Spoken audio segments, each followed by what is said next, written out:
Almost threw up. Okay, Untitled review. Fourth of the day. Fourth Untitled review recorded for the day.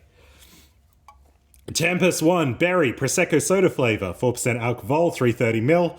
Not expired. Fast mode. Best served cold. Yes, yes. Is cold. One standard drink. Not good. Vegan. Okay. Nutritional panel. Good. Pregnancy warning. Alcohol baby bad. Barcode. 9315-743-504656. Drink words. Can. Open. Open can. Drink. Pour. Pour drink. Pour then drink. Ah, splashy. Ah, cunt. Ah, fuck, said cunt again. Nah, now my video's not going to get recommended. Okay. Ooh. Smells good.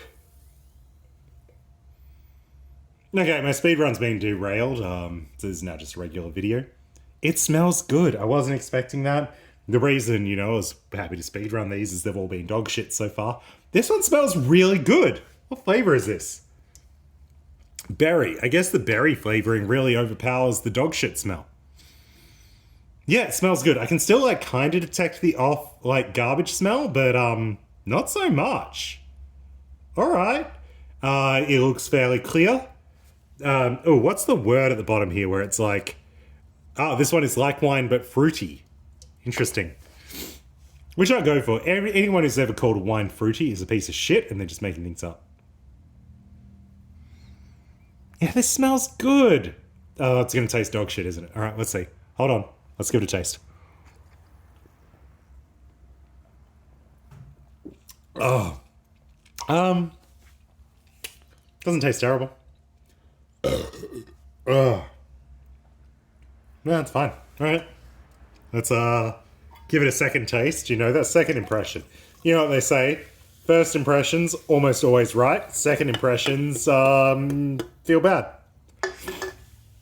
Not because they're different, but because they're the same, and you feel bad for not trusting yourself. Well, you should have. I feel pretty sick today. I don't know about you, but I've been reviewing a fair amount today. Here's a bit of a preview of a review in progress. So that's a review that we got going on. What you're seeing here is a beverage which is very much past its best before. But, we'll see how it goes. I started recording that review today. It's going to take roughly 2 to 3 weeks before I'm ready to complete the review. And what happened really was the Untitled Garage was under reorganization and sorting. And a can of homebrew concentrate of some sort was located. And, well, it has to be reviewed.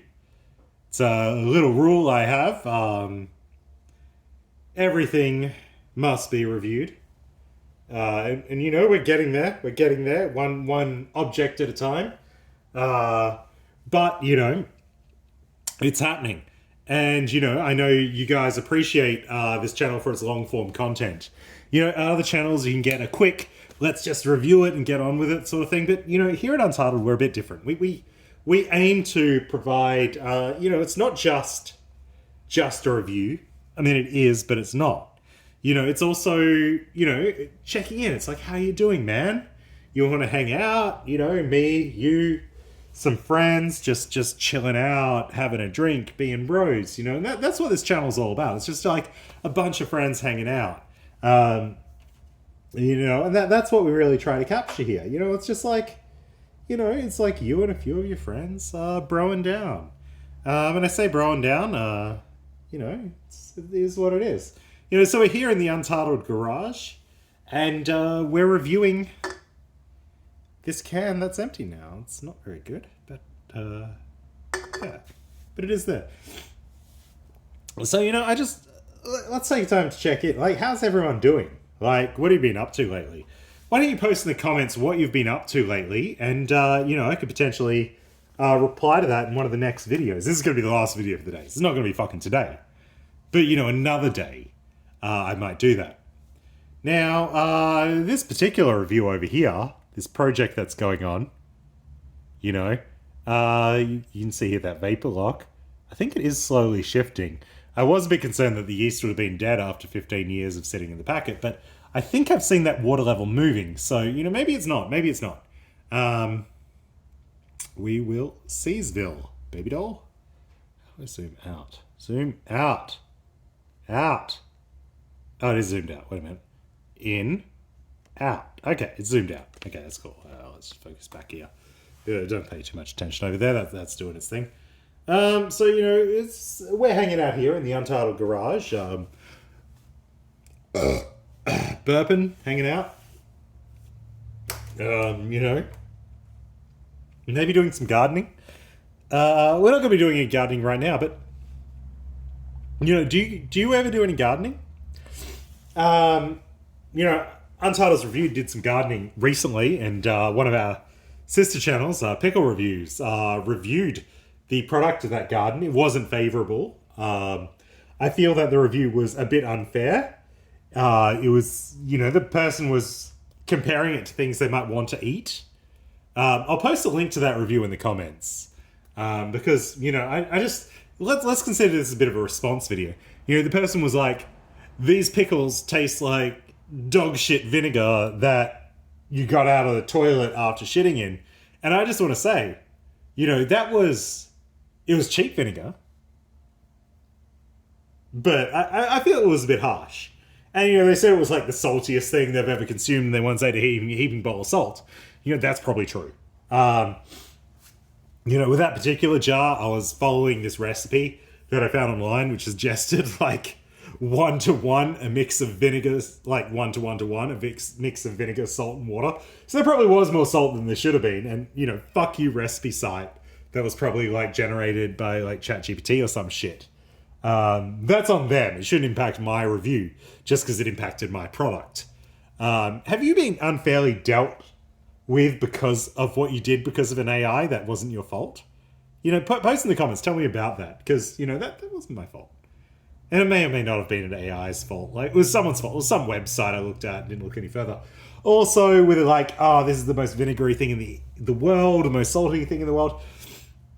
Okay, so there's a chemical called sodium diacetate, and that's the seasoning they use on salt and vinegar chips and shit like that. Like, it's not actually salt or vinegar that makes it taste like salt and vinegar. It's this sodium diacetate. And yeah, you know, I dumped a bunch of that in there as well. So maybe that, in addition to the salt and the vinegar, with the sodium diacetate, like the artificial salt and vinegar flavoring, made things a bit too salt and vinegary. Maybe I don't need to include the fucking artificial salt and vinegar flavor when I'm producing something that already has a lot of salt and vinegar in it. I don't fucking know. All right?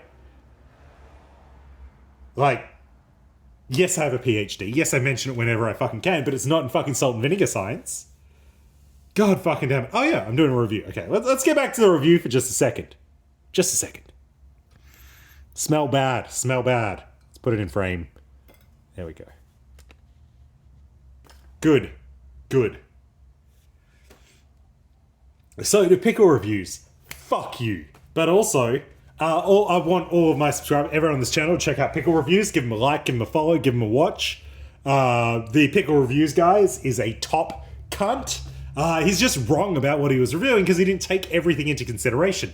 He tried the end product, right? He didn't consider that everything that went into it and why it tasted the way it did. And I feel like if he'd given it a fair shot, maybe the review would have been a bit better. God damn it. You know, fuck that guy. Fuck that guy. Still, give him a watch. Check him out. Follow his channel. He has issued, an open challenge that, produce a new pickle, and he'll review that. And, it's just, maybe in 8 to 9 months, gotta wait for the growing, just under a year, really, maybe 10 months.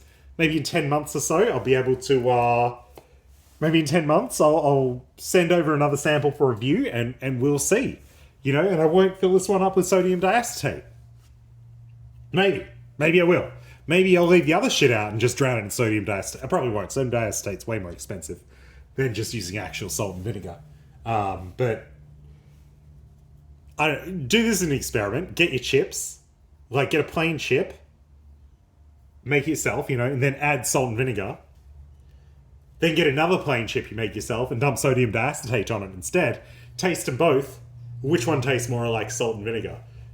Pro tip, it ain't the one with salt and vinegar. Sodium diacetate is fucking magic, I swear. But what I will say, you eat the salt and vinegar chips and you're like, man, this would be better if there was more salt and vinegar powder on it. Not fucking true. You go over that amount, it gets real bad real fast. It's like you think you want more, you don't. It really turns to shit very quickly.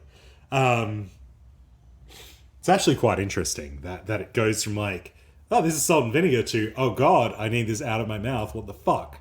That said, I've tried straight sodium diacetate. It's not that bad, but it does have this sort of weird aftertaste to it that you don't really like, and I think that's why nothing is ever as salty or vinegary as you want, is because if they push it any further than they do, you get the weird aftertaste and it's a bit gross. So, keep that in mind when you're dumping sodium diacetate on your foods. Which has just made me think, what about a salt and vinegar booze product? Okay,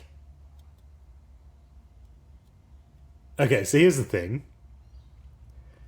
Drinkcraft, people who make Little Fat Lamb, are not replying to my emails. I don't like that. So I want you to email them and be like, hey, reply to the Little Fat Lamb Untitled reviews. Reply to the guy on YouTube, Untitled Reviews, who reviews your shit, and be like, oh, yeah, here's the stuff you are requesting in your email. And, I just want to get on a mailing list. Put me on a goddamn mailing list where you announce your new products. I know it goes out to all your fucking distributors, your retailers. They all get it. Why don't I get it? Fuck you. Fuck you, Drinkcraft.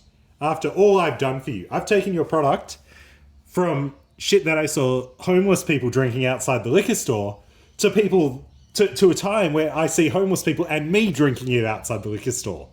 Okay? That's a slight difference. And, just put me on the distributor mailing list. Dear God, it's not that hard. I mean, I did only ask yesterday, and yeah, it is a long weekend. Well, I mean, it's not. It's the Anzac Day long weekend. You take the Friday, and even if you don't take the Friday, you don't work properly on the Friday. You're phoning it in at the best of times, You're chilling out. You're still hungover from Thursday. You go to the parade, and the bar's open again. You go to the bars. You do the drinking, you hang out. It is what it is, It's fucking Anzac Day, mate. We celebrate the defeats we've had in war. And it is interesting seeing the pivot from the Vietnam veterans to, the Desert War II veterans. They're a bit more angry. Well, maybe they're not more angry, but I guess they're probably about the same level of angry, but they're not addicted to cocaine. Yeah, maybe that's it. I don't know, man. What do you think the difference is between Desert Storm 2 and Vietnam veterans? Please post your replies in the comments. I'm actually pretty interested in that. Because I don't know why. It is an interesting thing. They do seem very different. The war affected them very differently. By the way, did you see that news outlet did their Anzac Day AI Ask a Soldier shit? And it was this interactive chat and you talk to a soldier. It was some government or museum, I forget which one. And I tried to ask the soldier questions and it just continually answered, if you don't want to talk about World War One, you can go fuck yourself. I don't want to talk to you. And my questions were about World War One. I asked about, did you guys ever sneak into Germany for a pint? And he's like, if you don't want to talk to World War One, go fuck yourself. And I was like, in World War One, what drugs did you do in the trenches? And he's like, if you don't want to talk about World War One, go fuck yourself. It was really annoying. You could ask any question. And if it's not you could ask oh, was World War One fun? And he'd go, World War One wasn't fun. But you try and ask anything specific, anything hey, in World War One, what did you do during your downtime with the other soldiers? did you jerk each other off? And it'd be like, you don't want to talk about World War One, you can go fuck yourself. And it's like, mate, I am asking about World War One. Honestly, like, was there a lot of, jerking off in the trenches? I asked about, like, did prostitutes get brought forward into the trenches? Did it happen? Again, if you don't want to talk about World War One, it's like, fuck me, this is all about World War One, and I think it is of historic significance.